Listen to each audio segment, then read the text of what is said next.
Hey guys, and welcome back to another brand new video. I know it's been a few months since I last posted, but I finally got some good content. And today, after our second year, so last year, I'm back once again at the Land of Lights. And this time, just like last year and the year before, there's going to be a new exhibition called Fantasia. I'm very excited because usually their lanterns look absolutely stunning. So I wonder what their new lanterns will look like. Even before we went to the first of many beautiful lanterns that they had, our eyes were immediately drawn towards the vibrant flowers and leaves that stuck out the ground. Above our heads in an arc formation was also a group of yellow dragonflies. Surrounding the dome that we went inside the last time were a few ancient Chinese guardians who were being surrounded by a bunch of lanterns that reminded me of the temples that you can find there. As well as this, I also met a friendly man wearing a red jacket adorned with Christmas lights as well as a top hat. Except he was on stilts. I mean, look at this height comparison between me and him. Just before the real adventure started, we came across a beautiful butterfly display with plants, daffodils, and of course the name of the exhibition that we were about to walk through. Standing on the side was also a pirate who was waving a flag while singing some of the most well-known sea shanties. But who's gonna tell him he's in the wrong place? Unlike last year and the year before, when we first went into the lantern display, instead of dinosaurs, there were references to different aspects of different cultures from all around the world. We first went through a group of massive samurais who retained their positions powerfully. Like the ones at the beginning, there were also temple-resembling lanterns, as well as the lanterns that they normally light up in East Asia. Afterwards, we saw a pair from Easter Island, as well as a multicolored sphinx from Egypt. My childish mind was rather impressed that I was finally able to touch the tooth of the animatronic Indominus Rex. Meanwhile, my mum and my brother were admiring a golden Chinese dragon wrapping itself around a mountain peak. Soon afterwards, we went up the bridge that both wrapped around the dinosaur park but also gave us the best view on what we were about to see whilst we were in the dinosaur park. Even then, we gazed at the wide lights that were at the top of the bridge, as well as a few sparrows flying and greeting us as we walked across the bridge. Their bodies were a light blue and their wings were a spectacular gradient from purple to yellow. Even down below there were dazzling white flowers, as well as another toucan-like bird with a black body, a white belly, a crest on its head, and rainbow wings. Look at that. It's like lemurs and wolves and big T-Rex. Zebra's just there. After we had reached the end of the bridge, we were first greeted by a pair of storks who were wading through the twigs and leaves on the ground below them. Next to the storks were a family of giraffes standing tall amongst the night sky. The warmth of their yellow skin soaked into my heart, and I was mesmerized at the beauty of these majestic animals. Just next to the giraffes was none other than my favorite animal, that is, the elephant. It stood amidst a few white tulips and plants. After coming face to face with the juvenile Allosaurus, we walked through a flock of flamingos of all different shapes and sizes. My brother especially liked this display of birds because of their warm colours and glistening eyes of different colours. Some were nestling their heads in their feathers, whilst others were spreading out their wings ready to migrate to a tropical paradise as winter started to approach. Even though the flamingos looked amazing, we knew that there were many lanterns that were waiting for us. As we carried on, we were first greeted by a sneaky little tree kangaroo that was hiding amongst a stubby tree with palm tree-like leaves. From them, we saw multiple different tropical plants of all varieties, with a bird nesting on top of one of them. After wandering through the garden of plants, we finally started with the main safari animals. These were two zebras, one of which was grazing the pasture and the other looking around, and also a white rhino hiding amongst the branches opposite the black and white duo. This was the first of my favourite lantern displays as the vibrant colours illuminated its dark surroundings. Perched amongst a few babao trees and letters resembling reeds were two lemur families who eyed us with their googly eyes, both being the ring-tailed and black and white ruffed lemur. As well as this, there was a scarlet macaw flying around the rainforest themed display, making it extra realistic. Just next to this, there was a group of impalas along with a juvenile brachiosaurus who was staring back at us with their innocent eyes. They seemed quite satisfied with where they were as there were no predators around there. We also can't forget about the two Galapagos tortoises and the warthogs either. They may not look the most attractive, but they are still some amazing creations. Last but definitely not least, we saw a pride of lions with the king of the jungle fiercely roaring at us. Straight in front of us were a pair of hippos as well as a shy okapi, one of the rarest animals of the African rainforests. As well as that, lurking amongst the leaves were a pair of juvenile carnotaurus quarrelling against each other. Finally, before the end of our wild journey, we came across a large colourful chameleon wrapping itself around a tree branch. Wait a minute, there's still more, including these cassowaries, often considered to be living dinosaurs. I can finally give the T-Rex a handshake as well, so that's nice. Finally, we came across a family of the largest birds in the world that are ostriches, a sparrow perched amongst the greenery and white flowers, and last but not least, a pair of jaguars, one lurking in the shadows and the other watching us from a rock. We were soon immersed into a gigantic orchard full of different flowers.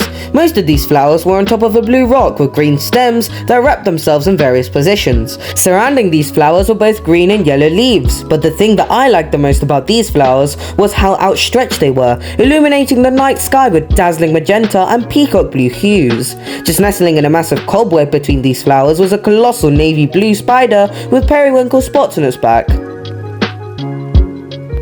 We all felt peckish, so we stopped by a few food stalls and got ourselves some of the best fries I've ever had. My mum and my brother were eating a bowl full of Cajun fries, and I shared a bowl of the iconic salty chips with them.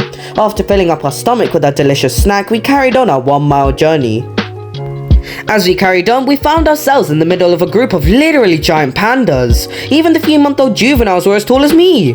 As for the adults, well, saying huge is an understatement. In fact, I would easily say that they would have been the same size as a fully grown giraffe.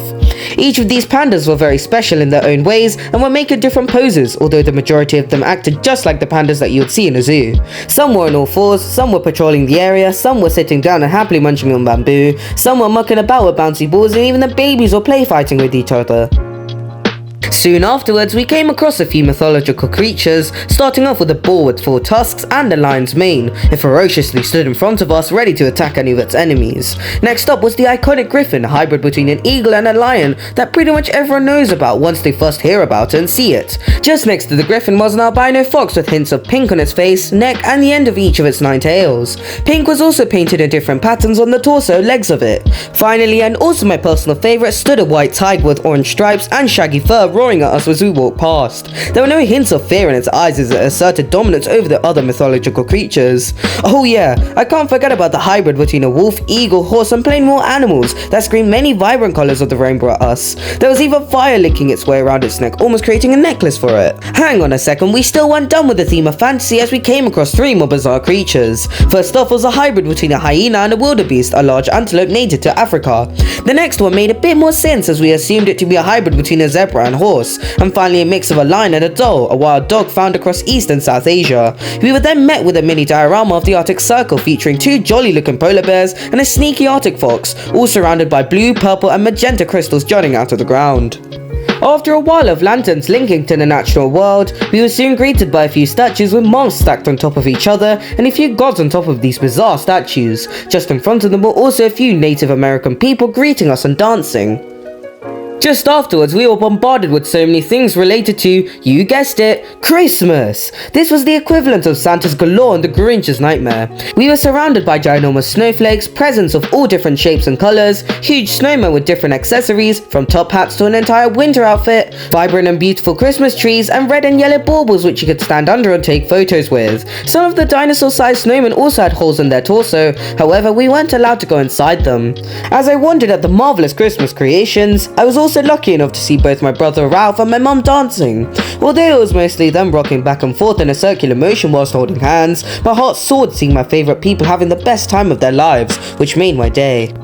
After a joyful winter adventure, we headed down where we were greeted by a fairy hovering above the ground. The scene was very eye-catching with butterflies flying around the flowers, which were actually animatronics that were designed to imitate the flowers blossoming. They were also almost every colour on the rainbow, ranging from red, pink and yellow to blue and white. Perched amongst the branches that hosted some green vines were also various birds, which I assumed to be different species of sparrow. We were then sent through a series of neon pink and violet archways with red, yellow, green and blue Christmas lights enlightening the gaps between each one. At the bottom, lines of seaweed and kelp were dancing as we walked by, and there wasn't a single area above our heads without a sea animal, from jellyfish, starfish, greenfish, yellowfish, orangefish, magenta fish and even a purple sailfish. We were then transported to the chilly Arctic seas, where we were greeted by a blue narwhal with a golden tusk, a plump walrus and an incredibly peculiar creature. This animal was mostly a turquoise turtle with a mossy shell, yellow hair on its head and a Chinese dragon looking face emerging from its tail. However, we still knew that we were under the sea due to the teeming coral reefs that surrounded us in varying colours.